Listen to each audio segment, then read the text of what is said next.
Hola, ¿qué tal? Buenas noches y bienvenidos al programa de esta noche de miércoles, en el que, pues mantendremos la estructura normal, habitual de programa. Primero hablaremos con el abogado Luis del Viso en nuestra entrevista personal y después nos iremos a la mesa de debate, de análisis y de tertulia, donde hablaremos, entre otros temas, del futuro de las pensiones, de la gratuidad de los trenes y también, de la diputada catalana que apartó estos días la bandera. Tendremos con nosotros a 4 invitados, esperamos que nos acompañen ustedes durante esta noche. Aquí comienza una noche más con la cabecera.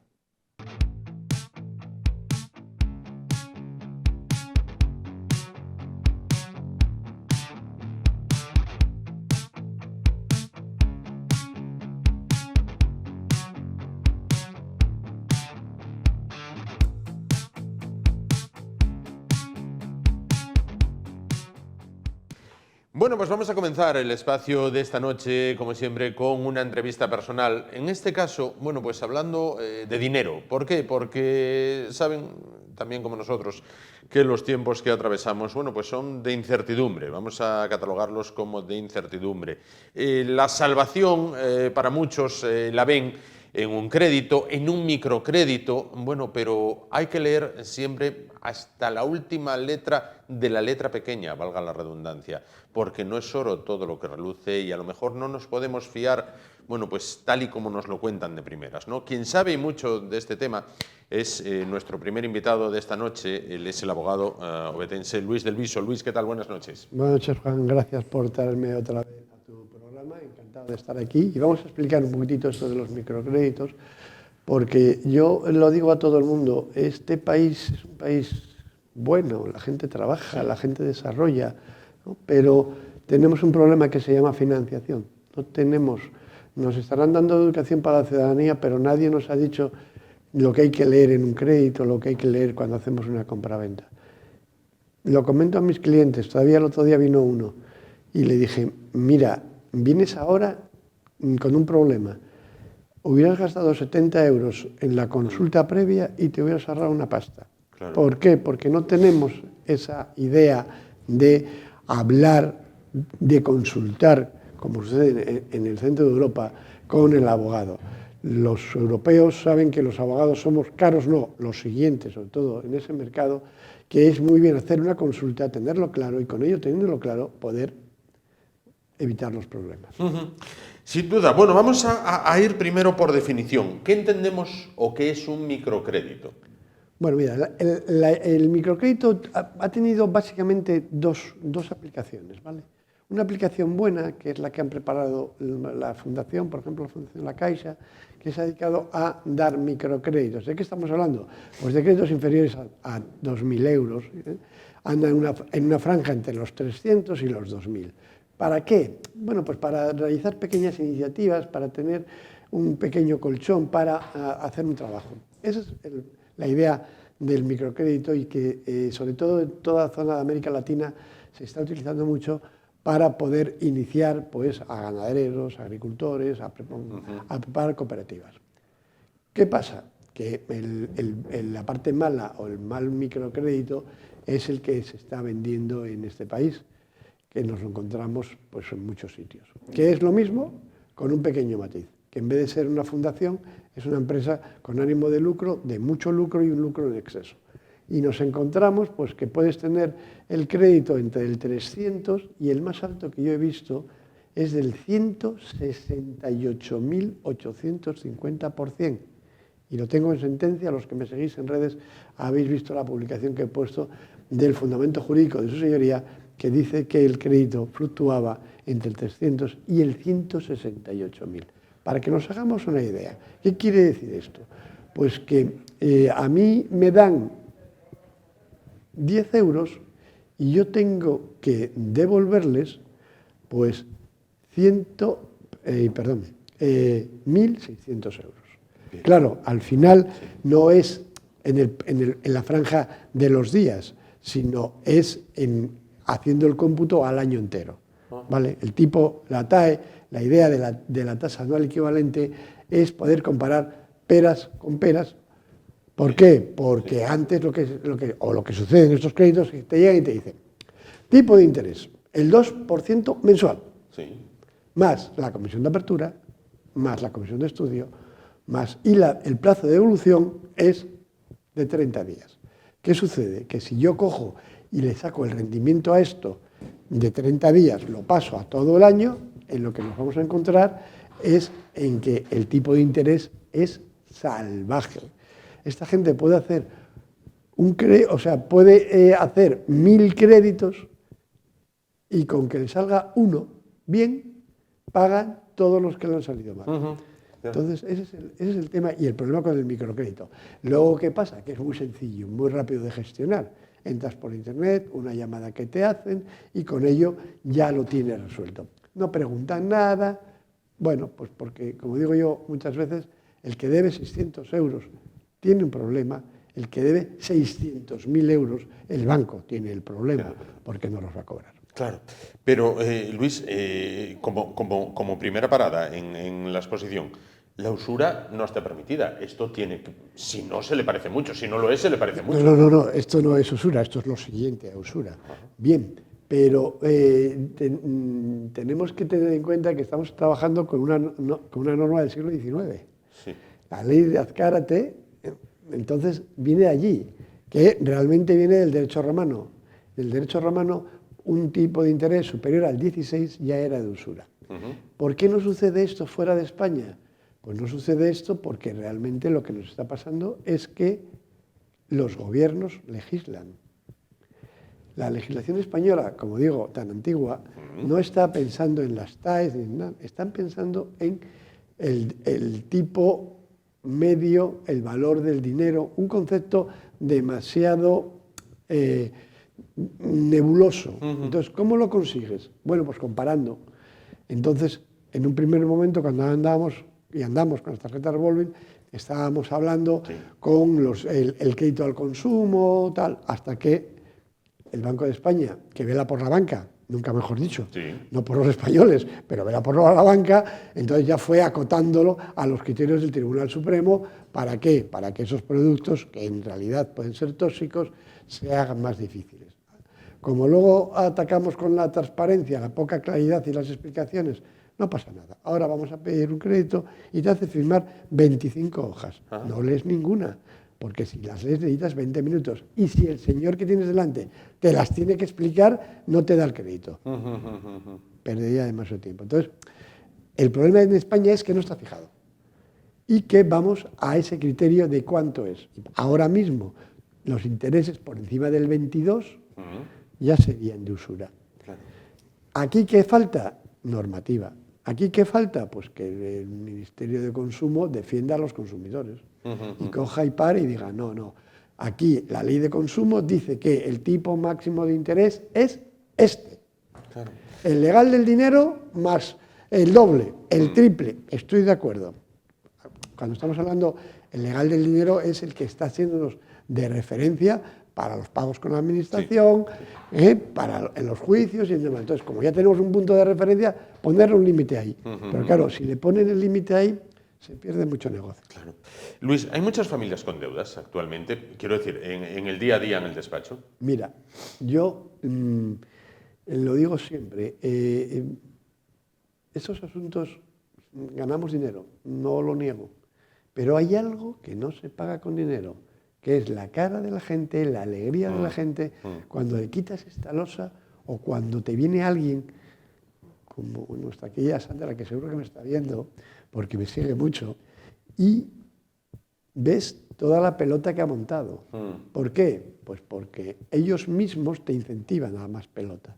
Cuando ven qué tal, te mandan y te dicen que te amplían el crédito, te dan uno nuevo, te quitan la comisión, no sé qué, pum, pum, pum.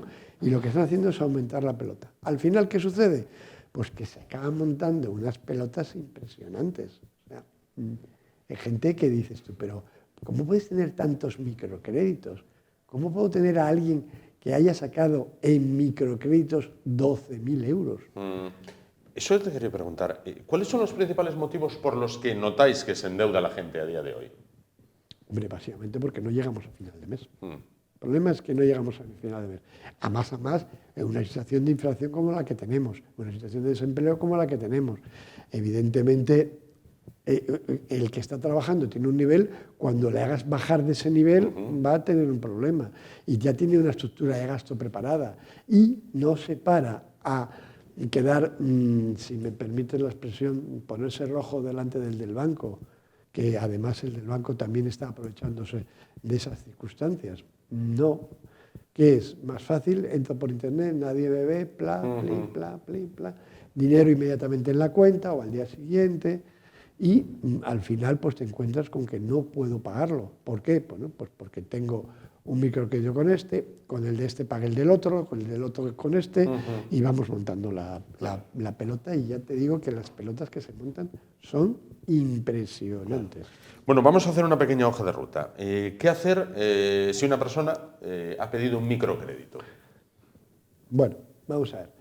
Lo que tiene que tener en cuenta la persona que ha pedido el microcrédito es que el dinero que le han dado, ese siempre hay que devolverlo. Lo que no hay que devolver es la demasía. ¿Cuál es la demasía? Pues el interés, la comisión de estudio, la comisión de apertura, el recargo por pagar tarde, todo ese pelotón que se mete detrás. Evidentemente, el que pide 300 euros a esta gente es que no tiene los 300 euros para final de mes. ¿Qué hay que hacer? Bueno, pues fácil, dejar de pagar. Voy a ser muy drástico. Dejar de pagar. Ir juntando dinero para poder pagar el principal y olvidarse de la historia. ¿Qué puede pasar? Bueno, pues me pueden pasar básicamente dos cosas. Una, que empiece un pequeño acoso telefónico, que como todas estas circunstancias, vuelvo con la de antes, el gobierno, la fiscalía, pues están mirando para otro lado porque realmente a ellos no les llaman. Yo creo que sí. Siempre pongo el pequeño ejemplo cuando los años más duros de ETA, en el momento que se atacó a los políticos y a los jueces, fue cuando se dijo, os habéis pasado. Claro. ¿Por qué? Porque estos son los que se van a intentar defender. Los guardias civiles, los civiles normales, los policías, los militares, está en el sueldo el que puedan dar la vida, ¿no? Entonces, no tal. Aquí pasaría lo mismo. Lo que pasa es que evidentemente no veo yo a ningún magistrado, ni a ningún notario, ni a ningún juez estando en estas circunstancias. Pero siempre pueden tener algún familiar, alguna persona cercana y que se pusieran las pilas. Están consintiéndolo y el gobierno lo consiente. Además de eso estaría la cuestión de la inscripción en ficheros. Pero una persona que está en ese punto de endeudamiento poco le importa, poco le importa.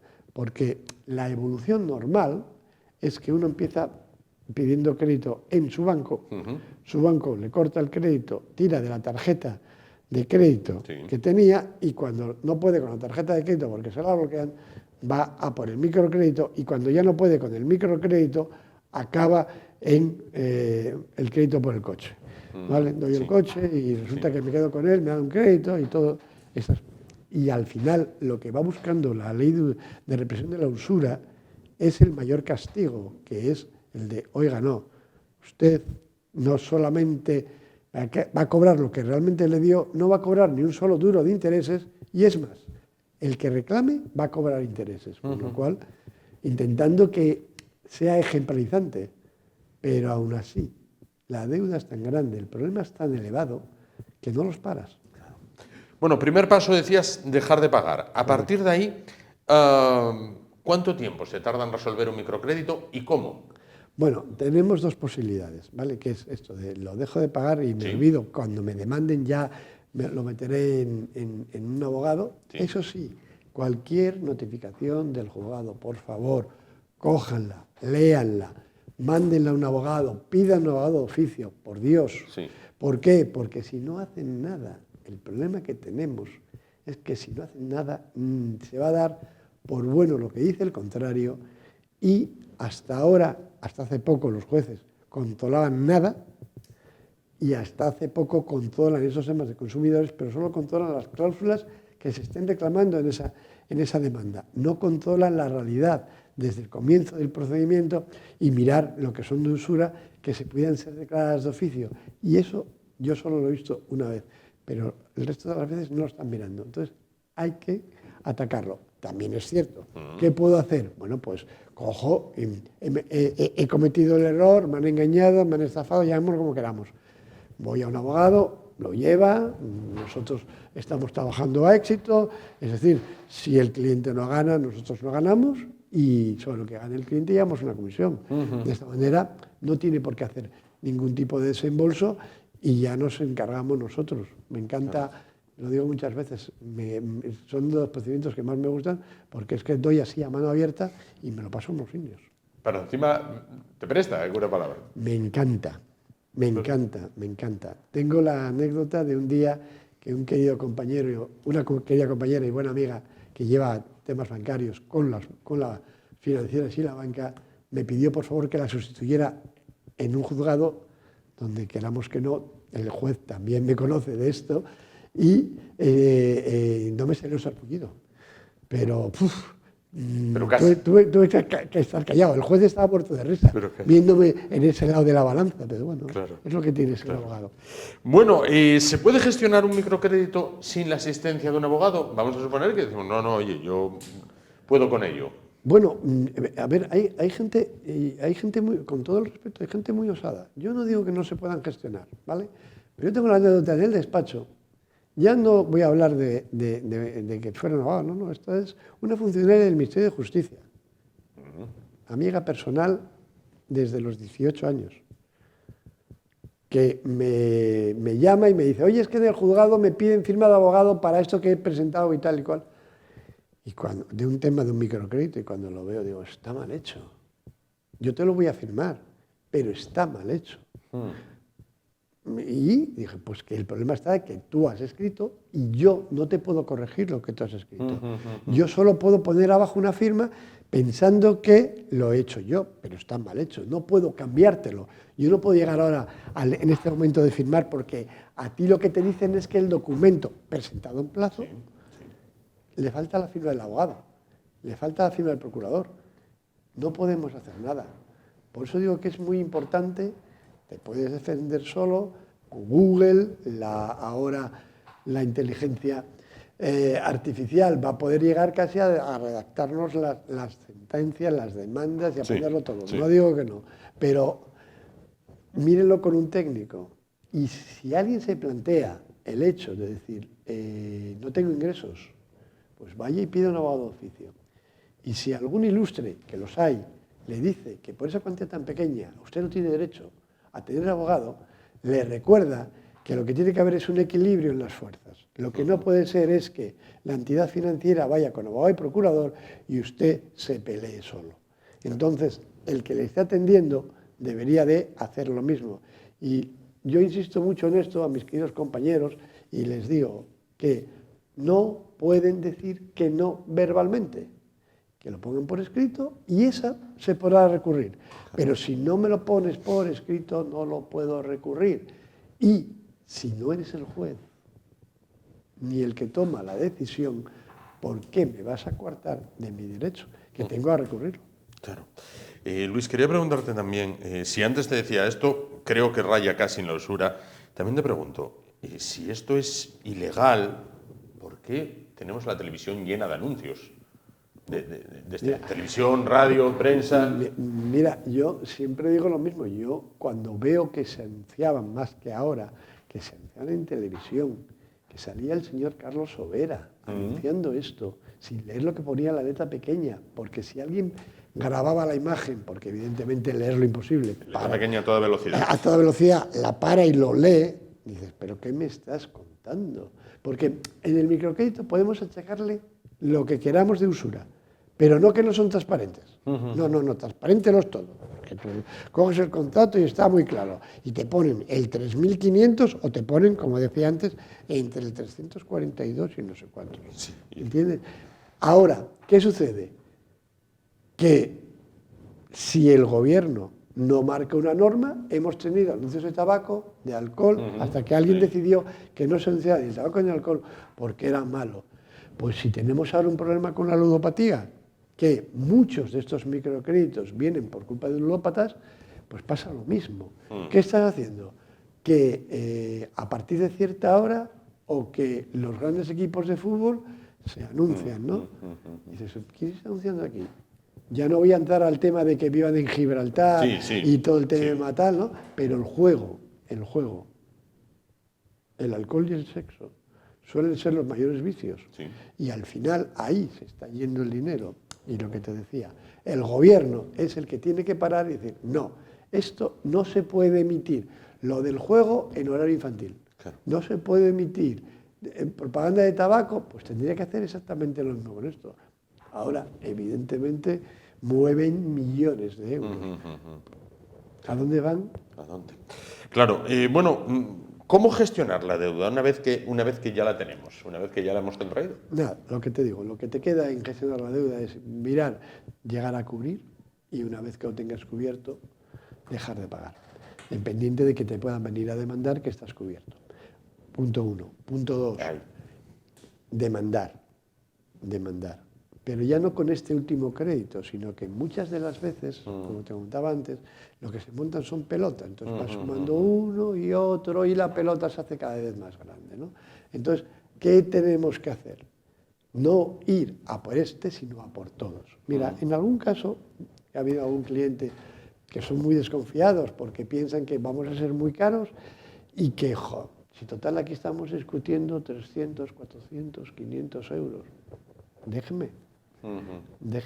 En un juicio me acuerdo que el compañero que llevaba al fondo buitre le dijo al juez, señoría, estamos discutiendo 128 euros que hay que devolverle a este señor del microcrédito y me va a condenar usted a pagar 1.900 euros de costas. Y le dijo, señoría, no haber contratado.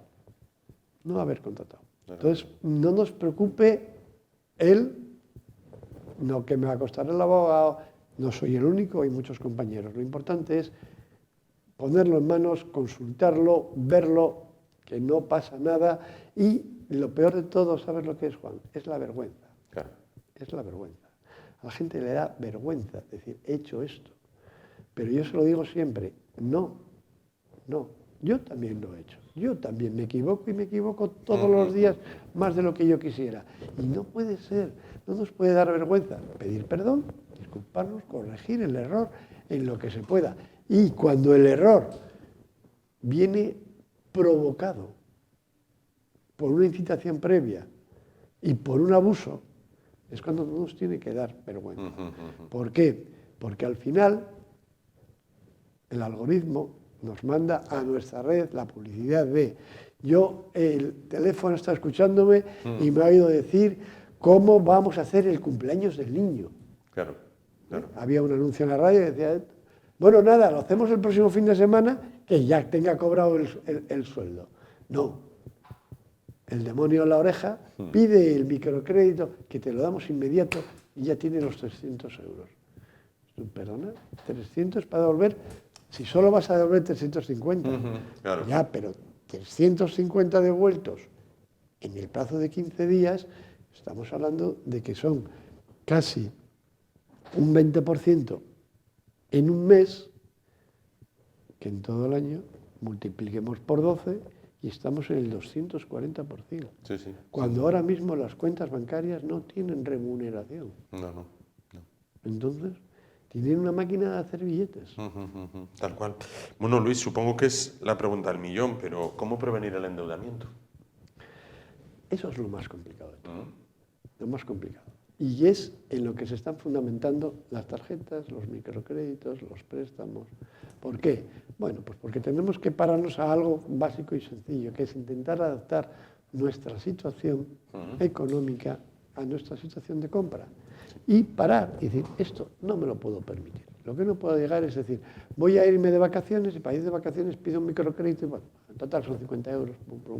Insisto que en el total son 50 euros. Cuando llegue ese momento lo vas a pagar porque le has pedido al del otro, al del Moneyman o al del Dineo, y vas tapando una con otra, aumentando siempre la pelota. No, tenemos que parar y decir, esto no me lo puedo permitir. Tendremos que tener en cuenta que nuestro crédito nunca puede superar el 20% de nuestros ingresos. Entonces, en el momento que vayamos a superar en crédito el 20% de los ingresos, tenemos un problema. ¿Por qué? Pues porque hay que pagar la renta, hay que pagar la luz, y todo eso además en esta última, bueno, en estos tiempos, sobre todo desde la pandemia para acá, el problema ha sido gravísimo y el abuso ha sido salvaje. ¿Por qué? Bueno, pues porque la gente se quedaba sin trabajo, había cierres por todos lados, los ERTEs, las ayudas y lo que quieras, pero claro, no estás con el mismo nivel de ingreso y estás manteniendo el mismo nivel de gasto. Entonces, claro, ese es el problema. Insisto, tenemos que entenderlo así y tal. Lo que pasa es que, como digo siempre, la teoría la tengo clara. La práctica es otra cosa. Luis, nos has esbozado, algún caso concreto. Bueno, pero ¿cuál ha sido el caso más severo que has visto o en el que has tenido relación en esto de los microcréditos? De estos casos que tú digas, bueno, este no se me olvida más. Mira, no se me olvidará nunca. No digo el nombre porque no es nacional y es un nombre extraño y nos llamaría más atención y será de los que me está viendo. Pedía muchísimos y los cancelaba y tal. Y luego lo que me llegó a confesar, digo, ¿pero cómo puede ser esto? ¿Sí? ¿No? Pues no lo entiendo. Y me decía ella, no, es que yo lo que hago es, lo utilizo para jugar a los concursos de la televisión y de tal. Digo, y ganaba. Y sí, tenía pillado el método y ganaba. Bueno, con todo el cariño, eso es lo que ella pensaba. Claro. La realidad era otra. Entonces, era una pasada, ya digo, en el microcrédito hay mucho ludópata. Mucho ludópata. También recuerdo un buen cliente de vendedor de la ONCE, que como tiene que hacer unas ventas mínimas, acababa comprándose él a sí mismo. Los billetes, claro, montó otra pelota impresionante hasta que rompió. Rompió, hizo con la familia una financiación importante, canceló todo y luego tuvo a bien pasar por el despacho, que además es otra de las anécdotas. Vino al despacho porque estaba mirando, porque a lo mejor se divorciaba, tal, y cuando me explicó la razón, le dije, ¿y por qué no me traes los microcréditos, te los peleo y recuperas el dinero? Y se quedó el tío clavado. Claro. Dice, yo no venía a esto. Digo, ya, pero yo, que tengo, si me permites, un poco de olfato, veo que aquí hay carnaza, trae para acá, porque con lo que me estás contando, ya ha recuperado mucho dinero. Mucho dinero. Entiendo, Luis, entonces, que del microcrédito se sale. Fácilmente, muy fácilmente. Solo tenemos que superar la vergüenza. La vergüenza, nada más que la vergüenza. Y acudir a un profesional. Y acudir a un profesional, básicamente, y si por cualquier circunstancia solicitamos un abogado de oficio y no le vemos bien, tengan en cuenta todo el mundo que puede pedir el cambio. Lo que no podemos hacer, como alguno me dijo, es voy a pedirte a ti de abogado de oficio. Digo, no, eso a desgracia mía no se puede, pero sí que lo tengan claro. Y, como digo muchas veces a cualquier compañero, mi teléfono lo saben todos, me llaman, me preguntan, les echo una mano, porque lo importante es sacar a la gente de este problema que, insisto, el agradecimiento, las lágrimas, no se pagan. No se pagan. Y hablando de pago, insisto, vais a éxito. Sí, nosotros trabajamos a éxito.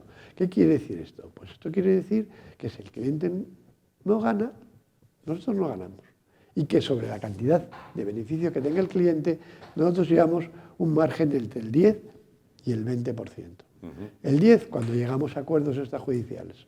Por ejemplo, saludamos a los de Creditea, compañía que se dedica a esto. El abogado que lleva Creditea, buen amigo, pues cuando recibió la primera, a la segunda ya me llamó. Y ahora mismo el retorno cuando alguien pregunta por Creditea es de 72 horas, tenemos que tenerlo en la cuenta del cliente. Claro. ¿Por qué? Porque me dijo Álvaro, Luis, lo que tú me mandes yo te lo cierro. Dije, mira Álvaro, solo te pongo un requisito, que son 72 horas. ¿Por qué? Porque entonces en vez de pagar 500 vas a pagar los 500 más los 1.900 de intereses y a mi cliente no le va a costar nada. Se va a sentar así y decir, uy, ha estado bien, ¿no? Claro, ha estado bien. Sin duda. Pues Luis del Viso, con despacho en Viso Abogados en la Calluría de Oviedo, muchísimas gracias por estar con nosotros para hablarnos de las deudas y microcréditos que, como dices, lamentablemente, cada día asedian más a la población, ¿no? Porque estamos en tiempos difíciles, en tiempos de incertidumbre, en tiempos severos en este caso. Gracias por estar. Gracias a ti, Juan, por traerme y bueno, nos vemos cualquier día. Gracias por la explicación. Bueno, pues nos vamos muy rápido a los anuncios, un par de ellos, 3. Volvemos y continuamos el espacio de esta noche, hasta ahora mismo.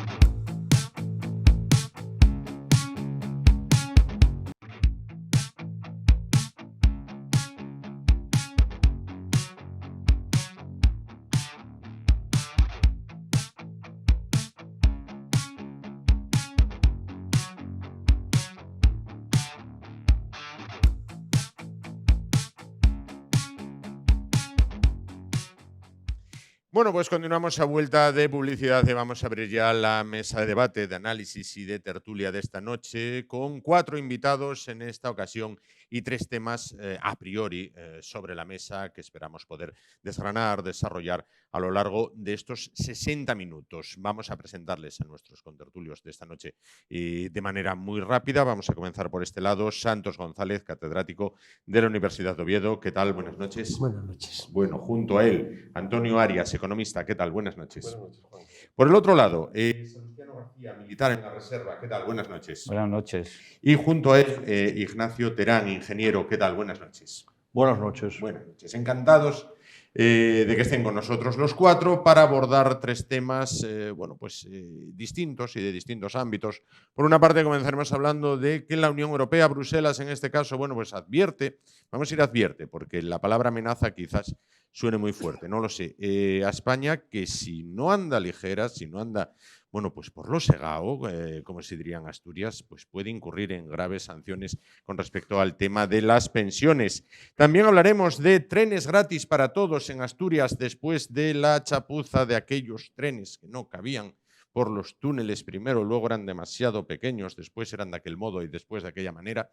Bueno, pues ahora parece que se resuelve con trenes gratis para todos. Y finalizaremos con lo que fue, en buena medida, la imagen de la jornada de ayer. Incluso, pues todavía colea hoy una diputada de un grupo independentista catalán, la señora Míriam Nogueras, apartó la bandera de España cuando iba a dar una rueda de prensa en el Congreso de los Diputados. La apartó, dijo, aparto esta porque no me representa en este caso. Bueno, en su dilatada carrera política ha cobrado 700.000 euros del Estado español al que no representa o no la representa a ella. Bueno, vamos con el primero de los temas. Bruselas advierte a España con penalizar del Fondo de Recuperación si incumple la reforma de las pensiones. Si bien, le dice, estamos todavía pendientes de revisión y hay 6 meses para corregir errores. Es decir, esto es, y traslado ya la pregunta a los invitados, esto es como cuando el árbitro en medio de un partido dice, cuidado que la próxima va tarjeta.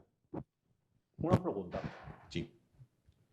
De los tertulianos que estamos aquí en el debate, ¿quién es jubilado? Yo Salustiano y yo. Años, ¿eh? Vale. No, es por saber las fuerzas, a ver cómo va a ser el tema. Los que somos pensionistas y los que no. Somos pensionistas, Los vosotros sentamos sin saber. seréis Hay que pensionistas. distinguir entre los que lo somos y los que aspiramos a serlo. Eso digo, y esperáis serlo. Ojalá, ojalá. Bien, como economista, Antonio, ¿qué quiere decir esto? ¿Qué mensaje lanza Bruselas? Bueno, pues que parece que en este país o en Europa solo funcionan las cosas cuando Europa llama la atención, ¿no? Y todo está relacionado, todo lo que has comentado, todo tiene un elemento en común. Y aquí aprovecho las enseñanzas de nuestros queridos matemáticos santos para decir esta relación. ¿Por qué está todo relacionado? Bueno, pues porque la Unión Europea pone dinero. Y como pone dinero, el sistema este de yo te ayudo, si tú te ayudas, hombre, lo menos que podemos hacer es hacer una rendición de cuentas ciertamente ejemplar, ¿no? Sí. Y por ello, está relacionado porque decimos, vale, tenemos un déficit en la seguridad social, nos estamos endeudando, somos todo el Mediterráneo, los países del sur, los que estamos endeudados, y encima tenemos un déficit en las pensiones. O sea, significa que estamos pagando las pensiones con deuda, digámoslo claramente. Entonces, y encima queremos hacer, como es, los trenes gratis. Hombre, la Unión Europea dirá, hombre, con la deuda que yo le estoy dando, y en marzo dejan de comprar deuda española, es un proceso gradual, y la Unión Europea... O sea, y encima usted que me dice que la malversación, que está todo relacionado, y gracias a la Unión Europea estamos mejor, porque no quiero pensar dónde estaríamos sin ese aliento en la nuca y sin ese toque de atención cada vez que nos desviamos y somos un poco diligentes en la administración. Entiendo. Santos, Ignacio, Salustiano, adelante. No, el fondo de raíz son los fondos de resiliencia o como se llamen, ¿no? Entonces, luego en torno a esos fondos, pues yo creo que hay muy poca transparencia en general en el procedimiento. Yo creo que ese es el mal de la Unión Europea. Lo descargan con las pensiones, con con otras prebendas, como dice, pero yo creo que es que estos fondos, que es una oportunidad, como tuvo Asturias con los fondos mineros, Y ojalá se aprovechen mejor. tendrían que aprovecharse bien. Un poco mejor. Entonces, no es solo el fondo de pensiones, que las pensiones ha habido, hay y habrá, pero es un poco todo. Y yo creo que ese es el problema que tiene este país ahora, ¿no? Es decir, la transparencia en el uso del fondo que viene de Bruselas. Y este es el principal problema. Gracias, Sebastiano. A ver, Ignacio, perdona. Ignacio, tú. Venga, adelante. Yo veo lo siguiente. Veo que las pensiones es un problema.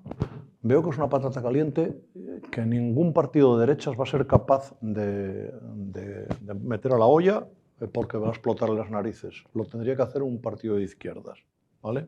Eso en cuanto a la solución. El problema es que hay más gente mayor y cada vez hay más gente mayor y hay más gente pensionada. ¿Por qué no vamos a la raíz? ¿Por qué no vamos a la raíz?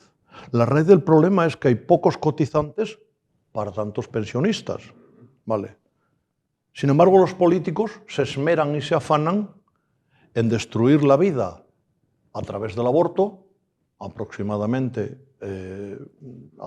creo que tengo aquí anotado que en el año 2008 nacían en España 520.000 niños y ahora, incluyendo los niños que nacen de las personas que han migrado a España, nacen 338.000.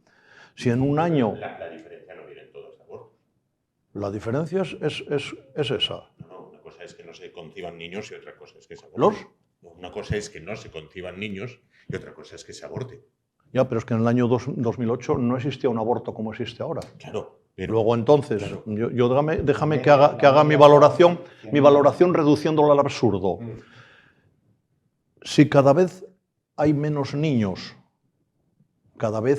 si miramos a 20 años vista, cuando esos niños tuvieran que estar cotizando, y cada año tienes 150.000 niños menos, multiplicas por 20 años, a la vuelta de 20 años tienes 3 millones menos de cotizantes. Eso es reducido al absurdo. O sea, visto desde una perspectiva muy, muy reducida. O sea, soy una persona ignorante, digo, bueno, pues si cada vez destruyo más vida, o no dejo, o no favorezco la natalidad protegiendo las familias, ¿cuál es la consecuencia? Que tengo menos niños. Si tengo menos niños, ojo, la solución estamos hablando a 20 años vistas, he dicho, ¿eh? Dentro de 20 años, no sé qué será de las pensiones, pero según los cálculos, dentro de 20 años habrá 16,5 millones de pensionistas, cuando en el año 2020 pues estaremos en 6.900.000, 7 millones.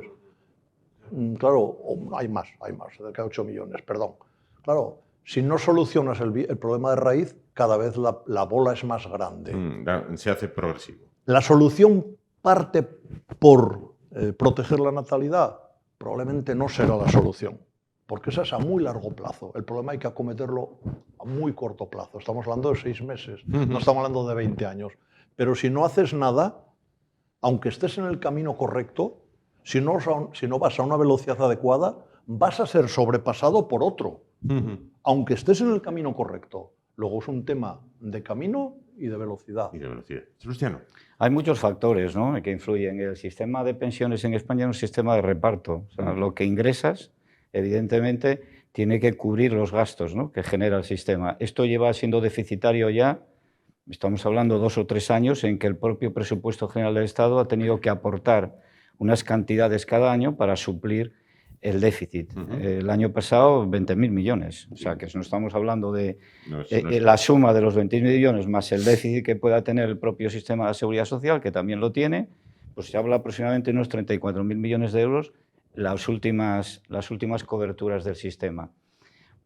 Este factor que ha tocado Ignacio es uno de ellos, el reemplazo generacional. En sociología es bien claro el concepto. Sí. Las sociedades, para su propia supervivencia, tienen que generar un sistema de tasas de reemplazo. Y la tasa de reemplazo, pues la natalidad es una de ellas, evidentemente las políticas de familia. Pero yo creo que, yendo al caso de lo que estamos hablando ahora de la actualidad, de esta supervisión que hace Bruselas ahora mismo a los países en los cuales puede generar ciertas dudas. ¿Cómo se está llevando esto? Pues que tienen miedo a un agujero fiscal, a una quiebra que después se tenga que atender. Entonces, el gobierno español tendrá que ver qué cálculos fiscales hace para vincular las pensiones, por ejemplo, al IPC, que es una subida este año 8,5%, ¿no? Esa vinculación más los incentivos para el tema de retraso de la edad de jubilación. O sea, es una serie de medidas que tienen que ser rentables a corto plazo, porque las exigencias de esos fondos... Antes tocabas algo muy importante, el tema de la transparencia. Dicen que el dinero público, bolsillos de cristal, ¿no? Sí. En este caso no hay cogobernanza. O sea, es que las comunidades autónomas de esto no saben nada, no tienen información. Cuando ha habido una pandemia donde la gestión pública se ha cogobernado con una iniciativa tremenda, con las conferencias sectoriales, en las cuales todas las autonomías aportaban cantidad de incentivos a cómo eran las soluciones que se tenían que dar. En esto no. En esto lo que hay es una absoluta y nula transparencia. Desde luego, además, incluso aquí en España, dentro de España hay dudas, ¿no?, realmente de cómo se está haciendo. Los autónomos ahora mismo están hablando de que ellos creen que sobre un 5% de los 3.300.000 autónomos que hay en España han gestionado algún tipo de ayuda relacionado con estos fondos. Entonces, ese dinero, ¿dónde está yendo, no? ¿O dónde va a ir? Esa es la duda, y yo creo que tendrán que batirse el cobre bien el gobierno español con la supervisión europea para demostrar esto. La ministra de Hacienda salió muy eufórica diciendo que se habían ido muy contentos. Sin embargo, otros supervisores, eurodiputados del Partido Popular y otras orientaciones políticas decían que había sido todo lo contrario, ¿no? Entonces eso está en el aire. Claro. Bueno, Europa vigila. Si Europa considera que suspendemos, ¿en qué consisten esas sanciones? Bueno, nosotros nos hemos comprometido por escrito para obtener ese dinero, como decía Santos antes, ¿no?, a cumplir un grupo de puntos para obtener los 147.000 millones de euros famosos, de los cuales la mitad era fondo perdido. Entonces, nos hemos comprometido entre muchísimos puntos. Por ejemplo, la ley de universidades que se aprobaba hoy en el Senado era uno de esos puntos que estaba ahí. Entonces, ¿por qué había prisa para eso? O sea, entonces, bueno, yo entiendo el esfuerzo del gobierno para cumplir lo que él se comprometió, y la última patata, pues efectivamente es esa, ¿no? Y si no, puede tener una corrección financiera de miles de millones que le haga un agujero presupuestario enorme, ¿no? Claro, y como decía antes Ignacio bien, es que parece que este tipo de reformas solo las puede hacer la izquierda, porque haciendo lo mismo, la derecha tendría inundado, por supuesto, Madrid, ¿no? Y como está pasando en Francia, ¿no?, que están hablando ya de ir a los 64 años y queman París. Oiga, pero si nadie hace números. O sea, si nosotros tuviésemos que administrar nuestra economía doméstica, haríamos números y no pondríamos a un Pelanas al frente de la comunidad de propietarios. Pondríamos a una Calviño, pondríamos a un exministro como Montoro, para eso sí. Entonces, pero claro, no nos damos cuenta, parece que nos cae el dinero del cielo, ¿no? Y no nos cae. Tenemos, como se dijo aquí, esto es un sistema de reparto. Entonces, en este momento, pues 2 cotizantes tienen que mantener un pensionista. Si hacemos unos números muy por encima, no salen ya. Ya se sabe hoy en día que una persona cuando se jubila ha recibido el 50% de subvención. Es un poco duro. La gente, yo coticé. Usted no cotizó nada. Es muy duro, porque como la ventaja de no representar a nadie es que puedo decirlo. Usted no cotizó nada. El 50% lo está recibiendo usted del Estado. Entonces, claro, esto nadie lo quiere decir, como tampoco nadie quiere decir, bueno, pues que la única solución pasa por bajar las pensiones.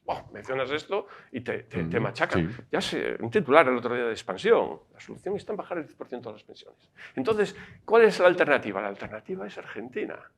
No preocupar, dinero para todos, y a los 4 días, con el tipo de interés, Unión Europea subiendo la prima de riesgo, nosotros endeudándonos, llevándonos los gastos financieros cada vez más partida del presupuesto. Eso es engañarnos a nosotros. Arreglemos nosotros nuestro problema. Si nosotros no podemos vivir a la altura de nuestras expectativas, pues nos fastidiamos y tendremos que hacer cuentas y tendrá que cuadrar, ¿no? Entonces, claro, a nosotros, los que estamos en este mundo, nos sorprendió mucho cuando, favorablemente, cuando el presidente del gobierno nombró miembro a Escrivá. Todos sí. quedamos, porque en ese momento, cuando estaba al frente de la IREF, era la persona que tenía en su cabeza todos los problemas de la seguridad social. Y todos dijimos, bueno, esto es una solución. Y también yo creo que el presidente lo hizo por eso, para garantizar que a los mercados, los equilibrios que hacen todos los gobiernos, tengo que tener esas sensibilidades. Pero claro, va pasando el tiempo y tic-tac, en marzo tiene que estar, en marzo, y de hecho ya tenía que haber estado antes, pero ya el último engaño que se le puede, engatusamiento, ya tiene que... Entonces, ¿qué conejo de la chistera va a sacar el señor Escrivá? Estamos todos expectantes, sin malas noticias, sin cabrear a la gente. Es imposible resolver esto sin cabrear a la gente. Y en año electoral o preelectoral. Pues fíjate, Hay un dato que el último tramo del año pasado, o sea, del 2022, que tenía que haber cubierto el gobierno español para recibir 10.000 millones, el gobierno tenía que cumplir 4 hitos. Sí. Bien, el primero era la adecuación de la base máxima de cotización, el destope famoso que quieren Podemos y primera negociación que tiene complicada Escrivá dentro del propio gobierno. Primer punto.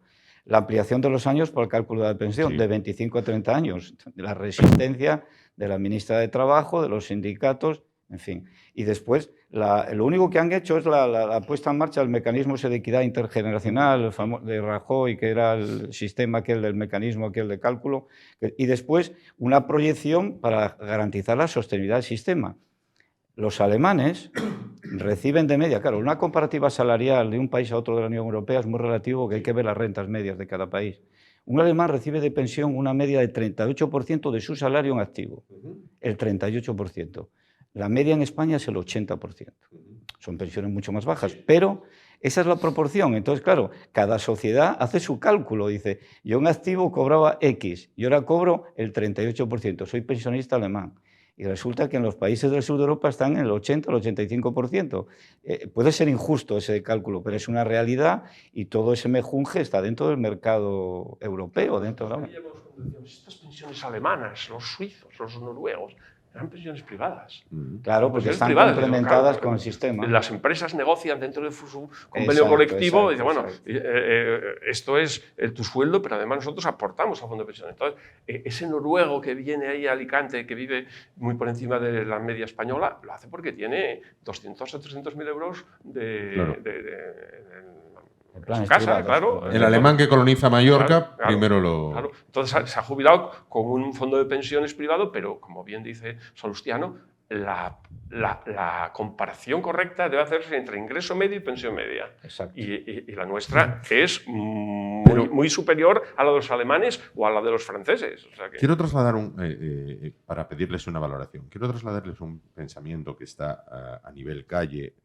Yo no sé si es correcto o no correcto, pero la percepción de muchísimos ciudadanos es no hay para pagar las pensiones, pero hay para pagar un montón de tonterías auténticas a lo largo del año. Exacto. Es decir, y tonterías transversales que van, y esto no es, cada uno tendríamos nuestros gustos personales y nuestras prioridades personales a la hora de gastar, cuidado. Para uno sería una cosa, para otro sería otra. Pero, ¿por qué parece que hay dinero para todo? Pero, cuidado, no, las pensiones se acaba. El dinero de las pensiones se acaba. Pero para todo lo demás está asegurado. Una pregunta. Y cuando digo todo lo demás es todo lo demás. Eso es Calderilla, donde realmente se le está jugando Sí, ahí. pero si hablamos juntas, de miles y miles de millones. Pero si juntas muchos pocos, quizás logres un mucho. Es decir, si yo tengo una cañería que va desde aquí hasta donde está Ignacio y el flujo mayor de agua tiene que llegar, si la empiezo a pinchar con alfileres, aunque sea, va perdiendo. Pero el déficit al que se refiere a Salustiano son 100.000 millones de euros, el déficit acumulado de la Seguridad Social, que esa es otra. Pero llevamos gastando en tonterías desde el año... 1.000, 2.000. O sea, realmente acometer una reforma que tranquilice al público, decir, mira, ya hemos llegado a este consenso y tal, requiere grandes cifras. Requiere no utilizar, ir al núcleo duro del problema. Y el núcleo duro del problema, eso, el destope que mencionaba, efectivamente. Es que usted cotiza por 4.000 y recibe 3.000, vale. Pero usted recibe 3.000 y cotiza por 6.000 porque es un ingeniero o un médico. Oiga, usted no puede quitar... La idea era buena, la del tope era una idea correcta. ¿Cuántos ingenieros, compañeros tuyos, pues estaban en un nivel de cotización que si le ponen abierto por arriba y tal, pues a la empresa le supone, en muchos casos, despidos de altos titulados, que son realmente importantes. Entonces, ahí, claro, es como la manta esa que te pones cuando hace frío. Si tiras para arriba, dejas los pies al aire, y si bajas, te dejas el ombligo al aire. Es que es muy difícil. Todo lo que hagas para arreglarlo, vas a tener en algún sitio un problema. Quiero hacer una pregunta. Os voy a hacer una pregunta. No sea difícil. No soy el presentador, pero bueno, dicen que si quieres saber respuestas hay que hacer preguntas abiertas. ¿No será más bien que Europa nos coge por el tema de las pensiones, por no cogernos por el otro lado? Me explico. El tema de las pensiones es el más fácil y el más recurrente. Sí. Es donde es el paquete más gordo, pero mira, Europa va a mirar para otro lado en todo lo demás. O sea, yo solo miro esto de aquí, el agujero del tubo que dices por aquí, el caudal, pero no miro todo lo que hay alrededor. Oye, ¿por qué no miramos entre todos esos alrededores que se van? Para que resulta que cuando subo la manta no es un problema de que se me destapan los pies, sino que la manta tiene un agujero y aunque la suba, los pies siempre están al aire. Ese es el problema. Eso es lo que yo comentaba en mi intervención. O sea, decir que vivimos muy alegremente y vivimos bajo un paraguas político que lleva que hoy la ministra dice que se han ido felices los que han venido y por otra parte se dice que todo lo contrario, da idea de que algo no está funcionando bien. Eso es el panorama y por lo tanto yo creo que hay que poner orden en el caos y no solamente es no solamente es el mundo de las pensiones, que ya es súper sabido y conocido, los problemas y demás, sino es que son todas las cosas, los gastos tan innecesarios que hay. Luego vamos a hablar ahora del ferrocarril gratis para todo. Precisamente. Vamos a hablar del millón, de los 700.000 euros que esta catalana que no quiere tener la bandera al lado está recibiendo de España. Que está viendo una cantidad, estamos viviendo muy por encima de las posibilidades. Y entonces esto, si Europa llama la atención, deberá de llamarlo de manera global. Y si no, pues el mantra de siempre. Tú que conoces bien Europa, el modelo que es realmente, Europa se le acusa siempre de ser poco democrático, de ser los tecnócratas, burócratas, que tienen unos soldazos enormes, de acuerdo, pero ¿qué haríamos sin esa tutela? ¿Qué haríamos sin ello? Dos preguntas muy rápidas, que me la conteste el que la sepa. La primera, en otros países que entiendo que tengan o hayan tenido este problema, ¿cómo lo afrontaron? Bueno, este problema ya se ha mira el caso de Francia, ¿no? Claro. Por ejemplo, Francia ya ha tomado medidas con este asunto, con el tema de ampliar la edad de jubilación. También políticas familiares, la tasa de natalidad en Francia ha ido recuperándose los últimos 15 años. Países, digamos, que puedan estar más en nuestra órbita, podemos compararlos con ellos que puedan estar peor. Grecia, incluso, que ha tocado fondo de muchas maneras, pues ahora mismo está generando confianza la economía griega. Italia, que es un poco una selva de muy bien de saber lo que pasa a nivel económico, es un país que tiene unos índices de confianza también en la supervisión que hacen económica. Y España, yo creo que sigue jugando un poco a esa especie de... Yo le llamo, la política tiene teatro, evidentemente, y tiene mucho de cartón piedra, pero es que se vende para afuera y para adentro. Entonces, claro, lo que tú comentabas ahora, las expectativas sociales, como una población que está narcotizada por la ocultación de la realidad, ¿cómo puede asumir apretarse el cinturón con unas pensiones? Muy difícil trasladar eso. Esa era la segunda pregunta, se la traslado directamente a Antonio, que es economista. Yo tengo 47 años, ¿yo voy a cobrar jubilación? ¿O es esto de a mí no me pagan jubilación ya nadie? No, te vas a cobrarla gracias a que se te van a tomar medidas, gracias a que la Unión Europea pega un manotazo a la mesa. ¿Y hasta qué años tendría que trabajar? Pues seguramente tendrás que trabajar hasta los 70. 70. Seguro. Te van a incentivar. Van a decir, mira, si quieres irte a los 64, podrás ir con una penalización de tal. Es que eso está todo inventado y no queda otro remedio. Y quizás a lo mejor podrás hasta los 72. Lo que me sorprende a mí es que los jóvenes no estén encadenados ya, porque ya asumen todos. Y Santos, que tiene la suerte de trabajar con jóvenes, y a diferencia del resto, yo les pregunto a veces, bueno, ¿tú sabes que no vas a cobrar pensión? Y me dice, claro. ¿Sabes pero, por qué no están preocupados? Porque, como decía Salustiano, el país está narcotizado. O sea, si yo controlo los medios de comunicación al 100%, lo que nos hace Europa, si te mueves no sales en la foto, si no arreglas pensiones, no recibes los fondos de cohesión, el gobierno se ha encargado, como el Ministerio de la Verdad de la novela de Orwell, que escribió en el 47, o sea, se ha encargado de narcotizar con dinero a toda la opinión pública. ¿Cómo? Si yo manipulo los medios de comunicación a mi antojo, manipulo los medios de comunicación y los tengo a todos Ignacio, apesebrados. es muy superficial, aquí, porque en realidad hoy en día los medios de comunicación, es Twitter, tú puedes manejar poquísimo. En realidad, si tú influyes en una parte, te aparece una vía en Facebook, en Twitter, tal, que te destruye rápidamente, te deja en evidencia. Pero la vía de Facebook, efectivamente, y ahí me voy yo, porque yo estoy en la vía de Facebook, en la vía de YouTube. Rápido, porque tenemos que ir a la vía del tren. Claro. Claro, en esas vías, y eso viene por la vía del tren, ahí no bebe la mayor parte de la gente. O sea, tú no le digas a ningún pensionista que beba en Facebook ni beba en YouTube, sí, porque no conocen ni saben. lo saben. Pero está todo relacionado. Perdóname que... Mira, por ejemplo, ¿por qué crees que hizo la señora ayer? Bueno, sí, porque no, todos lo sabemos, porque hizo ese espectáculo de la bandera. Lo hizo para tapar, como decía Santos, los 700.000 euros de malversación que tiene encima de la mesa, porque efectivamente desapareció del mapa. Casi hay que ir a buscar la noticia, a saber que le piden 6 años, que va a tener que indemnizar, y que, bueno, de los 6 que pide el fiscal pueden acabar quedando en 2 o 3, pero que vamos, va a pasar por la cárcel la presidenta de su partido, sí, pero gracias a ese juego y a que todos hemos quedado impresionados por ese asunto, pues ha eclipsado la verdadera noticia, que era el banquillo. Cortina de humo sobresaliente. Dijiste entonces. indemnizar. ¿Dijiste la Va a palabra? tener que devolver. Si condenas, obviamente ahí hay un gasto ilícito que alguien tendrá que ¿Tú conoces devolver. algún caso de algún político que haya indemnizado algo? Sin ir más lejos, los catalanes que les han indultado, pero el Tribunal de Cuentas y tal ha dicho que eso, muy bien, usted está indultado, pero debe 5 millones de euros. Sí, sí. Hay 21. Entre los Contra que están todos embargados. catalanes me pones a la madre superiora y el padre prior. O sea, el señor Sí, Puyol sí, y la Artur señora Mas está también Ferrusola, embargado hasta las también cejas. están ahí. Todos. Y esos también me Y impagan eso no lo pueden indemnizaciones. evitar. No lo pueden evitar porque eso es responsabilidad civil y eso es como beber el café en el bar. No puedes decir, me indulta el café. No, usted tiene que devolverlo.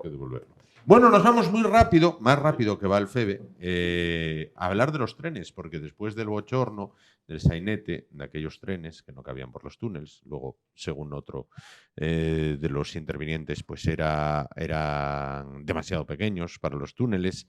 Después hubo unas dimisiones de unos cargos intermedios, unos ceses, cese-dimisión de cargos intermedios, después cese-dimisión de cargos más altos. Bueno, pues ahora la solución pasa por trenes gratis para todos en Asturias. Lo que decía Antonio, ¿cómo le explicas esto a los de Europa? ¿No? Oye, mira, vamos fatal, pero tren gratis para todos. Lo gratis, como principio, y esto es en opinión personal, nunca es la solución. Quiero decir, cuando te dan algo gratis, tiendes de primeras ya a menospreciarlo, ya no valoras si es bueno, malo, regular. Es gratis, pero entonces como es gratis, pues haré con ello lo que me dé la gana. ¿Es la solución dar gratis o es una medida que casualmente llega después de una gran chapuza y justo antes de unas elecciones? Es el narcótico. Ese es el narcótico. Ese es el narcótico. Ahí está. Si no hay que mirar muy lejos. Si lo que ha ocurrido con los trenes ocurrió en el 82, pero a que no se enteró ni Rita. No, Bueno, a que yo en el nunca 82 oísteis, oísteis que cuando se hicieron las obras del AVE a Sevilla, a que nadie supo que cuando hicieron los talleres de Villaverde en Madrid, los talleres centrales del AVE en Madrid, en Villaverde, 3 naves de 330 metros de largo, con un foso en el cual entraban los trenes por arriba con raíles y había un foso en el cual los operarios iban por debajo para hacer el mantenimiento. Y cuando tenían cortado todo el encofrado y lo tenían puesto, el hierro, todo cortado el hierro,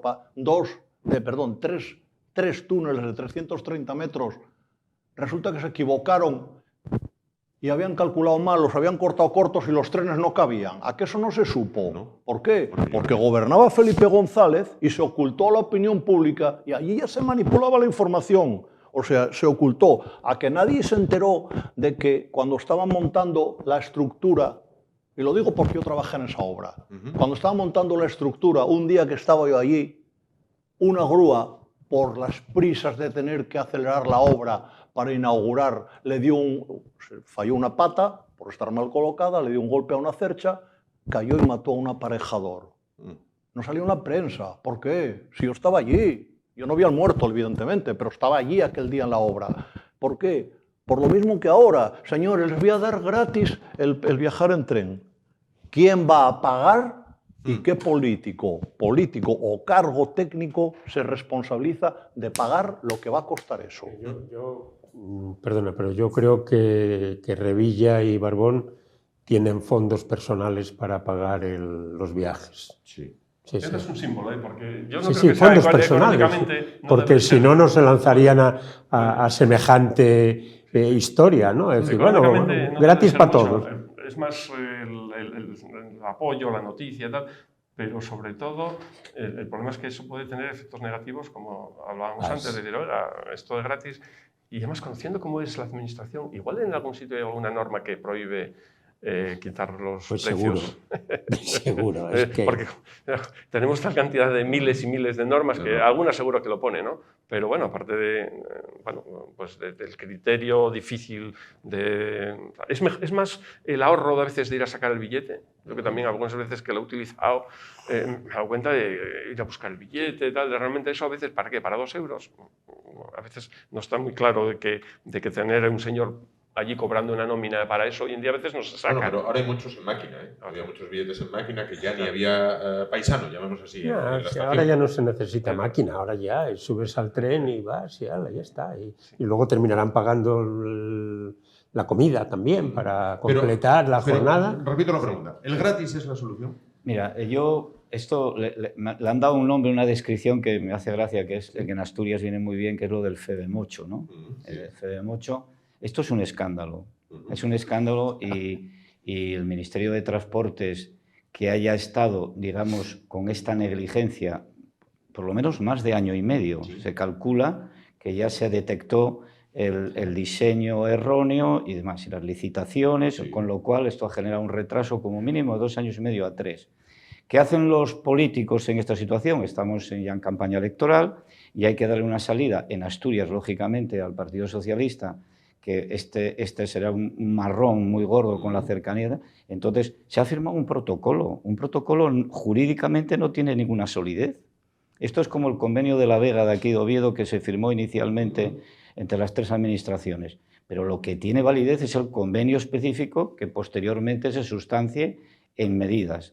El protocolo este es amplísimo, no solo es lo de la gratuidad de los billetes, lo aumentan a Asturias 7 trenes más, es una de las historias, y después el tema de los horarios, porque realmente el que utiliza con frecuencia las cercanías en Asturias, aparte de la vejez, los fallos tremendos, es el problema de los horarios, que no se adaptan para nada a las necesidades. Tú ves funcionar las cercanías de Madrid, que son punteras en Europa, ¿no? En cuanto a su eficacia, los que hemos vivido en Madrid, y es una maravilla, porque es que, por ejemplo, en Londres, ¿no? Que hay gente aficionada en los andenes de los trenes para ver cuántos segundos se retrasa el tren, segundos.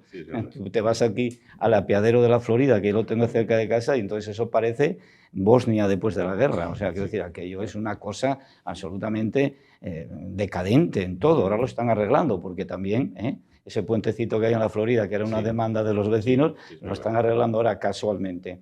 Entonces aquí yo me quedaría independiente. El diseño de los trenes este verano. Inicio de la fabricación en el 2024. Sí. Y entrega de primeras unidades, que el presidente asturiano dice que van a entregar unidad por unidad, no esperar una entrega conjunta si no se retrasaría, en el 2026. Conclusión, 2 comunidades autónomas, Asturias y Cantabria, afectadas en una red, en un nervio que debe circular por el territorio con una fluidez y una eficacia mucho mayor, afectadas de nuevo por el tema de las comunicaciones. Si nos ponemos a pensar un poquito, Ignacio, pensamos en el AVE y empezamos a pensar en las promesas incumplidas desde el 2003, 2010. Yo estoy muy preocupado con el peaje del Huerna, porque entonces, yo el otro día pasé y no me cobraron. Hay varias medidas que se han tomado que a mí me parecen escandalosas. Sí. La primera es que en el protocolo, además, Revilla lo dice como un argumento de peso. Vamos a nombrar un comisionado que va a supervisar el plan de cercanía, pero este comisionado va a ser un sueldo más para supervisar. Y tal. Y después dice Barbón textualmente, estos son plazos realistas, no milongas. Un protocolo es una milonga.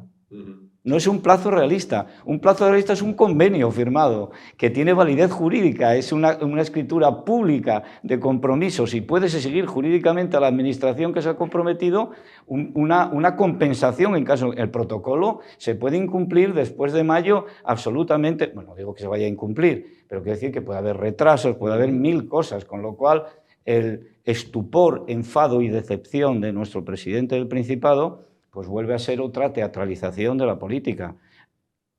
Las malas lenguas dicen, yo no quiero decir esto, lo ha dicho el candidato del PP hoy, ha dicho que esto lo conocía el gobierno asturiano desde hace más de un año. Barbón lo ha negado, ¿no? Pero eso lo ha dicho. O sea, algo hay por ahí. También hay, que esto lo he leído yo en un digital hoy, que en el 2019 la fabricación de las nuevas unidades de máquinas de ancho métrico, que son las... han ido todas para Barcelona. Sí. O sea que, vamos a ver, esto es el juego de siempre. Sí. Extremadura, Asturias, Cantabria son los afectados. ¿Por qué? Pues por una política nacional que está en continuo pacto con determinados intereses políticos de corto plazo que desestructuran absolutamente. Y las comunicaciones es un tema más. Esto es un escándalo que incide en una herida abierta crónicamente en España, que ahora ha afectado a Asturias y Cantabria de una forma muy concreta, pero que lleva afectando desde hace bastante más tiempo. Igual, tenemos lo que nos merecemos porque nosotros, los asturianos, mantenemos un gobierno socialista y hemos mantenido aquí un gobierno socialista desde siempre, mantenemos un gobierno central con nuestros votos también, los andaluces lo hicieron también, los extremeños lo hicieron también, los de Castilla-La Mancha. Luego el gran paquete de votantes del gobierno actual, ya no hablo de los independentistas, ni los filotarras, ni etcétera, porque yo los llamo filotarras porque me da la gana y porque es verdad, porque lo son. O sea, manifiesto mi opinión libremente. Aquí nadie me coarta, que lo sepáis. Entonces, toda esta gente no son los que mantienen la situación. La situación la mantiene lo que es la base fundamental del gobierno socialista, son sus votantes. Y son los que permiten que eso siga ocurriendo. ¿Qué nos pasa a nosotros? Nos aguantamos. Pero, Ignacio, vamos a volver a votar ahora y volvemos a votar lo mismo. Entiendo que no haya muchos votantes socialistas en Asturias, por ejemplo, que esté muy contento porque unos trenes no entren por unos túneles. Están casi todos encantados porque volveremos a votar y volvemos a votar lo mismo. Eso es otra historia, pero que me digas, o sea, niego la mayor, no puede haber nadie que esté contento de que se hayan hecho unos trenes que no caben por unos túneles. Otra cosa es que luego todo se perdone. Pero se da igual, si se perdona, porque ahora mismo te doy el caramelo. Mira, te voy a dar el caramelo, te voy a dar una puñalada. Primero te doy una puñalada, que son los trenes no pasan por el agujero. Sí. Y después te voy a dar un caramelo. Toma, mientras chupas el caramelo te estás olvidando que te estás desangrando. Esa es la realidad de Asturias y así nos tratan. A los que saben de números, ¿esto de lo gratis se puede mantener en el tiempo? Como decía Sebastiano, 3 años mínimo.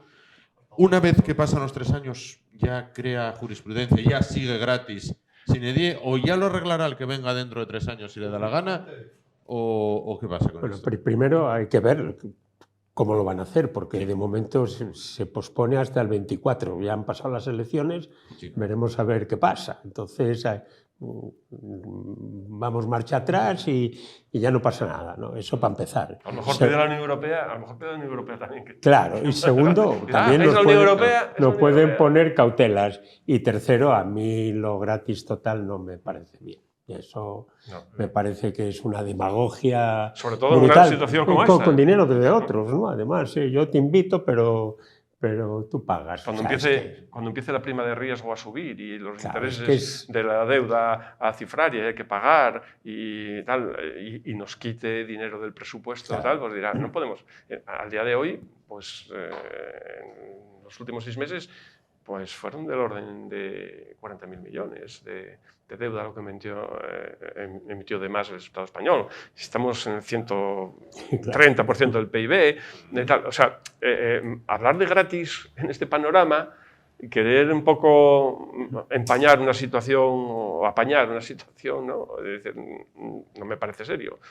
No es mucho dinero, es verdad, no me pone mucho dinero, puede asumirlo seguramente el gobierno regional dentro de las cifras presupuestarias en que nos manejamos, pero bueno, alguien puede pensar que realmente no es el momento para dar este paso. Pero, Antonio, y hago mío un poco el razonamiento que decías al principio, y lo uno con el que yo hacía antes. Si dices, esto de que los trenes sean gratis para todos, bueno, oye, a ver, tampoco es tanto dinero. Pero si cojo ese poco dinero de la gratuidad de los trenes y luego cojo este poco dinero de esto que va para esto otro y este poco dinero de esto que va para esto otro y voy sumando, voy metiendo, como hacían antes las abuelas, no, las madres, voy metiendo en un bote, voy metiendo en un bote. Luego no me puedo extrañar que no tengo para pagar las pensiones o no me puedo extrañar que no puedo tener más médicos en los hospitales. ¿Por qué? Porque primero fui, bueno, esto que es un poco y esto que es un poco. Es como la economía familiar. Esos pocos, perdón, claro, ¿quién los pone? Yo los reduzco. ¿De dónde salen? Todos. Yo los reduzco a una economía familiar. Con tu dinero yo compro 20 gallinas. Si mañana yo mismo. gasto un poco en esto, y un poco en esto, y un poco en esto, y un poco en esto, luego cuando quiera llenar el depósito de la gasolina del coche, que a lo mejor es lo importante, digo, ya, ahora no tengo. Es que lo pagamos nosotros, como dice Ignacio, es que no viene de fuera, ¿no? Es que realmente somos nosotros los que en nuestra vida cotidiana tenemos que ajustar nuestros ingresos a los gastos. Y efectivamente habría que dar ejemplo en todas y cada una de las partidas del presupuesto, ¿no? De hecho, bueno, hoy en día no tiene nada que ver esto con lo que había hace 20 o 30 años. Santos, que lo conoció también como yo, vamos, antes nadie cuestionaba, pues después de un acto académico, hacer un pincheo, era lo mínimo, ¿no? Ahora un mazapán y un vaso de agua. O sea, es una cosa... como ha cambiado en 20 años, ¿eh? Te compro le dar ejemplo. Sí, hasta la orden del día. Presidente del gobierno coge su mujer, se va en un avión que pagamos entre todos los españoles con 20 coches de séquito a un concierto. Te compro el ejemplo. Eso es una barbaridad. O sea, es que de verdad que O clama sea, al cielo. ¿yo cómo le puedo exigir Claro.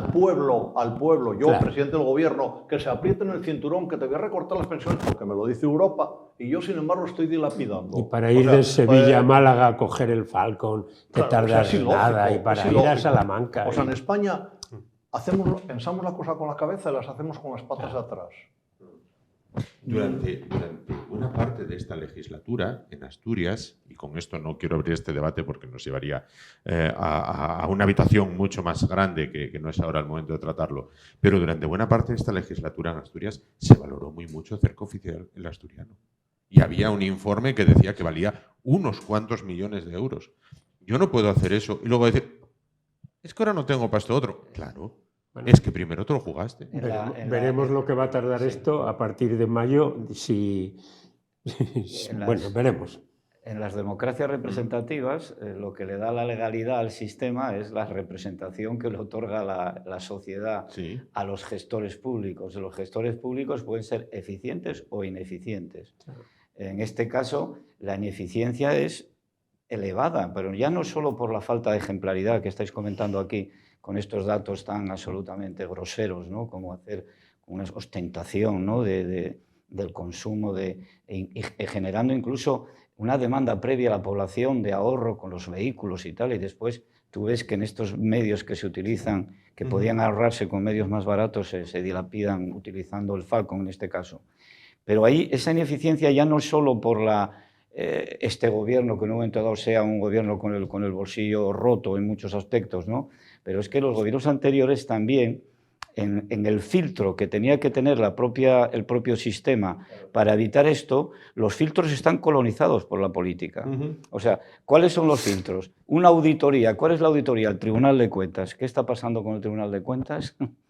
Que está colonizado al máximo, con lo cual la dificultad de la intervención, de la auditoría del propio Estado sobre sí mismo se hace prácticamente imposible. El nuevo director de Renfe que han nombrado después del cese o la dimisión de los anteriores, Raúl Blanco Díaz, miembro de la Comisión Ejecutiva del PSC. No tiene ninguna relación directa con un criterio técnico para que estas cosas que ocurren dentro de un ministerio, que hay funcionarios buenísimos, alguien que está dentro de la acción política pueda tener la sensibilidad de que realmente se está teniendo un problema.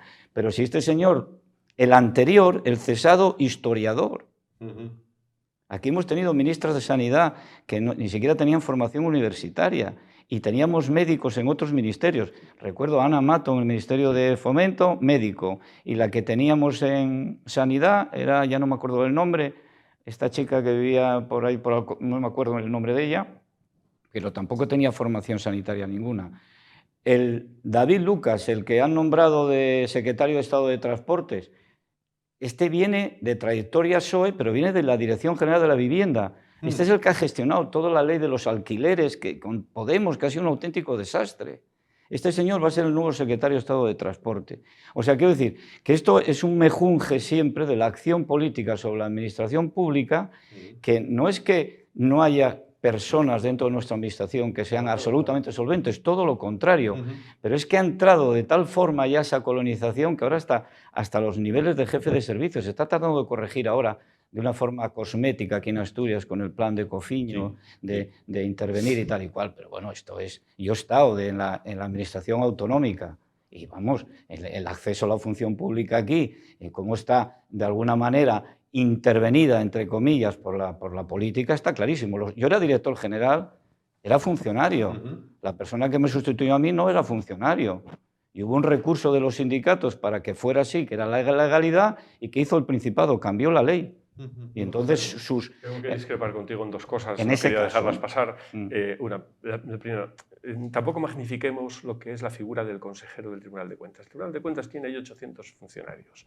Entran los datos Banco por un de lado, España hacen también. su propuesta. El Tribunal de Cuentas tiene unas personas que entraron por oposición y no le cambia una coma ni Lázaro, ¿eh? Eso te lo puedo asegurar. Y el que se la cambie se arriesga, y eso ocurrirá, tarde o temprano se sabrá, 3 años después, un día después, y va a tener un problema. Entonces, que pueden salir tarde los informes y tal, pero va haciendo, bueno, la persona más crítica, la institución más crítica en el tema de las pensiones ha sido el Tribunal de Cuentas. El informe de 2020 y tal habló de inviabilidad, no sostenibilidad, inviabilidad. O sea que ahí está. ¿Qué pasa? Que a ver quién le cambia una copia. Y segundo, el tema, que habría que dejarlo para otro día, es el tema, tampoco magnifiquemos el concurso público. El concurso público y los trienios, yo tengo muchos y estoy encantado, pero vamos a ver, tiene que haber alguna vinculación en algún momento en la administración, tiene que haber un equilibrio entre el directivo político y el profesional. Entonces, ahí tiene que haber alguien que empuje. Y el problema que está pasando ahora en el Principado es que está faltando eso. Claro. Y si hoy no funciona bien, y no lo digo yo, lo dice el propio vicepresidente con otras palabras, es por culpa de eso, porque nadie quiere acometer de una manera seria ni las pensiones, ni la libre designación. Tiene que haber una libre designación en algún momento. No puede ser que el que te toque allí por sorteo. No, señor. Una persona con la que pueda decirle, oye, este fin de semana trabajas porque tenemos esto que presentarlo el lunes. Y eso requiere una vinculación y es que ha existido toda la vida. Bueno, vamos a abordar el tercer tema, ya con poquito tiempo para hablar del mismo, pero bueno, vamos a hablar un poquito de este asunto. Bueno, ayer fue noticia. Vamos a ir mucho más atrás en el tiempo. Creo, según me han contado, que durante la época del franquismo, cuando España se abrió al turismo, el eslogan era Spain is different. Bueno, pues España es diferente. Con ese eslogan se trataba bueno, pues de atraer al turismo extranjero, ¿no? Al turismo europeo, principalmente para que visitaran España, para que dejaran las divisas. Bueno, pasados los años se normalizó y Spain is not different en este caso. Pero para algunas cosas continúa siendo tremendamente diferente. Es decir, lo que hizo esta señora que tengo detrás, bien, llega a dar una rueda de prensa en el Congreso, coge la bandera, la aparta, la bandera española, la aparta y dice, a mí esta no me representa, y a partir de ahí, bueno, pues con la existencia de todos los presentes, cuidado. Esto, pregunto, parto ya de esta base. ¿Sería posible, Santos, Antonio, Salustiano, Ignacio, en cualquier país de nuestro entorno, Francia, Estados Unidos, Inglaterra, Italia, no sé, cualquier país a los que nos comparamos normalmente para todo, que llegara un político, cogiera la bandera, la apartara, dijera, a mí esta no me representa y que no pasase nada? Santos. Bueno, yo creo que no, pero es que este es un país de pandereta en el funcionamiento. Entonces, bueno, pues te permites esto, que hoy aparta la bandera, mañana sale desnuda, pasado mañana salen dos juntas. Bueno, es decir, es un país de pandereta y por lo tanto no es serio. A mí lo que me parece peor, aparte de todo esto, es que no haya sido sancionada, que tenía que haberlo sido, y segundo, que le sigan pagando, que le sigamos pagando todos. Es que hablamos ahora de dinero, pero esta mujer... Antonio, esta señora cobra 117.628 euros al año, es decir, claro, cobrar es que 10.000 euros más. Claro, ella dirá que se lo pagan 9.000 euros. que lo pagan los contribuyentes catalanes, que para eso cotizan como el resto de los españoles el Parlamento, ¿no? Claro, bueno, la realidad es que ella, sus votantes, es que no ha tenido seguramente ninguna crítica de sus votantes. Hay un problema de fondo en este momento que tenemos en Cataluña y que podemos resolver de dos maneras. Resolverla esperando a que escampe, parece que no va a dar resultado. Entonces, bueno, sí, bueno, hay en este momento un problema también más grave porque sus votos son decisivos. Hoy en día, la ley de universidades que hablábamos hoy ha sido aprobada gracias a los votos del PNV y del Esquerra Republicana. Entonces, bueno, con esta situación, mientras que es lo que quiera el Estado, el pueblo español, pues poco podemos decir. El problema de fondo serio es ese, ¿no? Que tiene unos votantes y que han llegado a la conclusión de que solo les da votos. Es terrible, pero no, claro, los americanos que llevaron al Supremo, recordaréis, ¿no? Cuando el Supremo dijo es constitucional quemar la bandera americana, pues también tuvieron ese problema, ¿no? Y bien, a nadie se le ocurre, la gente la tiene puesta en el jardín con una naturalidad y tal. Bueno, nosotros tenemos ese problema desde histórico que no podemos resolver, ¿no? Y tenemos somos las fuerzas centrípetas estas que no hay manera de conseguir pero Antonio, controlar. lo peor de todo es que lo ha hecho, pero no pasa nada. O sea, ya se olvida y mañana lo puede volver a hacer. ¿Por qué no pasa nada? Porque en Cataluña no pasa nada. En Cataluña tienen esa filosofía. No pasa nada porque llevamos 35 años de adoctrinamiento en Cataluña desde las escuelas con los niños, que esos niños, cuando hace 30 años tenían 3, ahora tienen 33. Esos señores, si todos cumplen un año cada año, menos los que nacieron el 29 de febrero, que lo cumplen cada 4, esos señores, que ahora tienen 33, son los que mantienen esa estructura, unidos a los que pasan de 60 y que son la alta burguesía catalana, que son los que crearon esa estructura de corrupción amparándose en el lema España nos roba. No, España no roba. Vosotros habéis robado a España a manos llenas desde tiempo inmemorial, y eso es lo que hay que decir y llamarlo por su nombre. No pongamos paños calientes. O sea, se ha manipulado a los niños, se ha manipulado la información, se ha cambiado la historia y se ha impuesto el España nos roba. Y ahora sale esta mindundi de 3 al cuarto. A los catalanes claramente cómo era aquello de dice, uy, entre lo que tengo y lo que me toca en el reparto, pues seguro me viene bien. Claro, los catalanes están pensando, miran a Croacia, ¿no? Y dicen, coño, yo podría ser Croacia. Efectivamente, lo que no estarán dispuestos será a pagar el alto coste en vidas que tuvo aquello. Pero la situación en este momento indica que si Cataluña quisiera ser independiente y tuviese que pasar por caja, le tocaría una fortuna, pero lo pasarían, ¿eh? Sí, yo estoy convencido. La gente tiene que vender su casa. Tú eres economista. ¿Qué cantidad tendría que soltar cada catalán?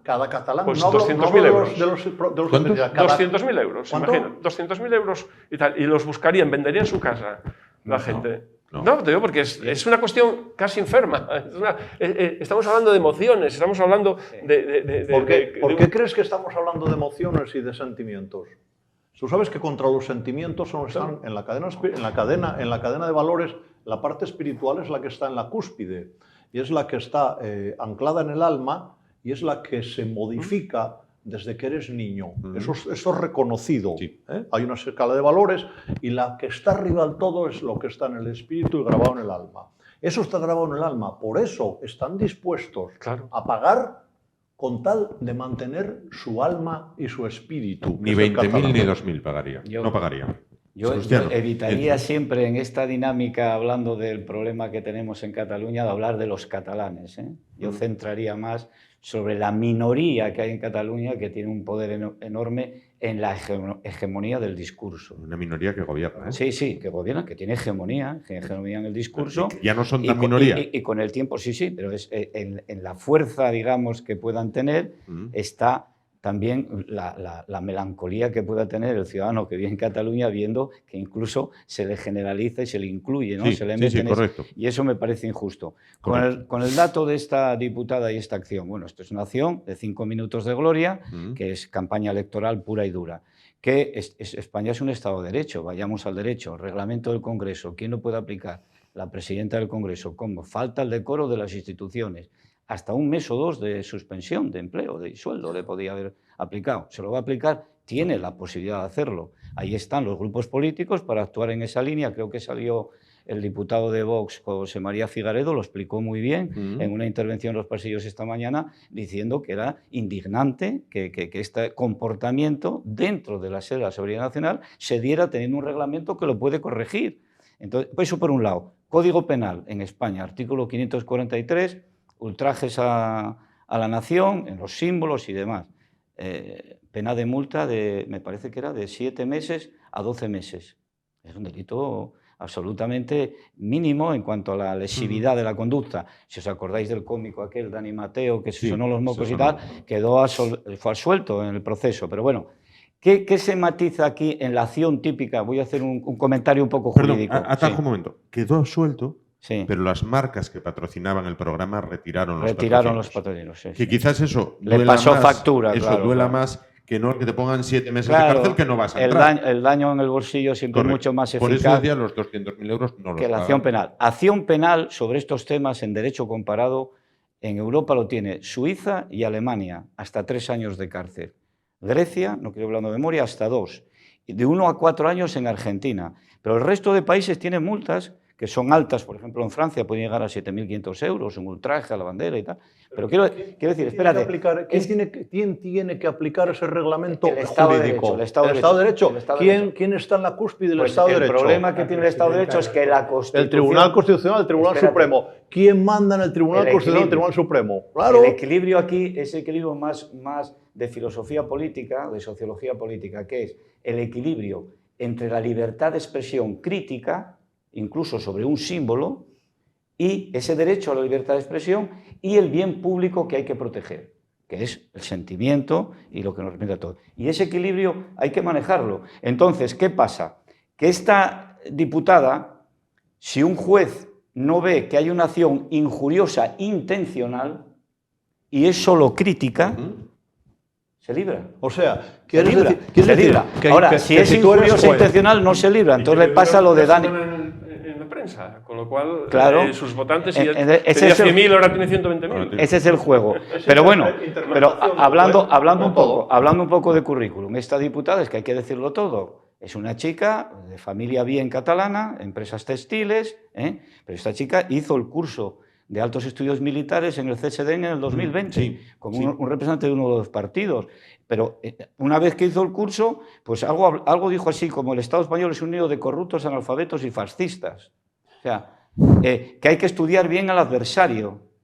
O sea, quiero decir, estos están jugando constantemente dentro de las instituciones a cuál es su juego, su significación de cara a sus fans correligionarios independentistas. Y lo van a seguir haciendo. O sea, quiero decir, esto es un asunto que hay que llevarlo con extrema paciencia. Hobbes sería un neófito en estos asuntos, estar un poco más calmados y procurar que no nos lleven a su terreno.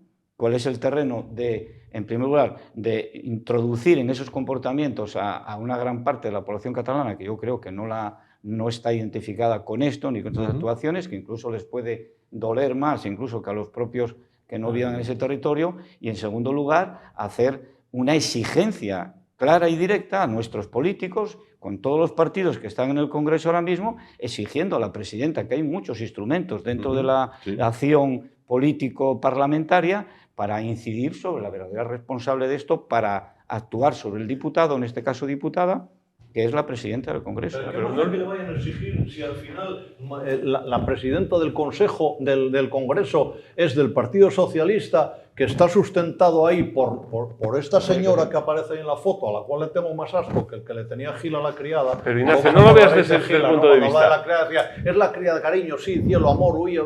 ¿Y quién es? Dices la criada, le tengo un asco. Bueno, pues algo parecido lo tengo yo. Ignacio, no lo ves desde ese punto de vista. Tú míralo desde la óptica de que esto es un juego de suma cero. Los votos suman cero. Entonces hay un sector, como decíamos antes, el 50%, pues llamamos españolista, por así decir, ¿no? Y el otro 50%, entonces dentro de ese 50% están entre ellos a robarse la cartera. Entonces, lo que no podemos hacer tampoco es seguirle su juego, seamos más inteligentes. Yo entiendo perfectamente la postura de hacerse un poco el tonto, porque lo hizo a propósito, todos lo sabemos, claro.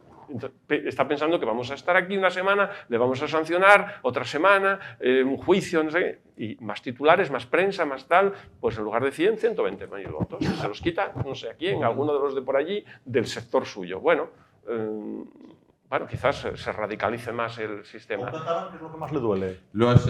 La pasta, creo que la pela. Agarre de ahí. Lo has dado Pela. perfectamente bien, estoy completamente de acuerdo. Estrangula la pero pela. sí apostaría por una sanción. No voy a entrar Sí. en esto, pero Por la ejemplaridad. un mes Y de el lunes empieza el mobile. Efectivamente, el lunes empieza el mobile. Bueno, finalizamos el programa de esta noche porque el tiempo ya nos apura, ya hemos superado los 60 minutos en este caso.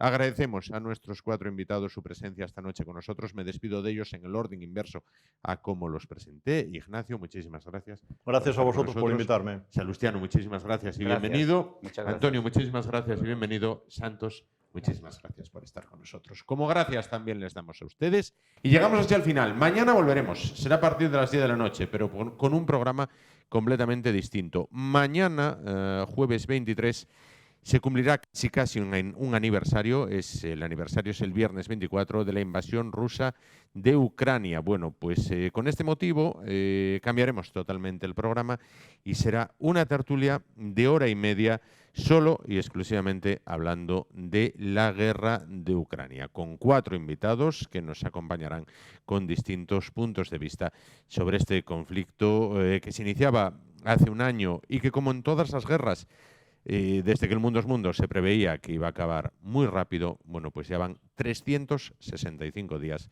de conflicto armado y, lo que es peor, 365 días donde continúa muriendo gente, muchos de ellos civiles inocentes. Eso será mañana, a partir de las 10 de la noche. Hasta entonces, gracias por su atención, ánimo y adelante.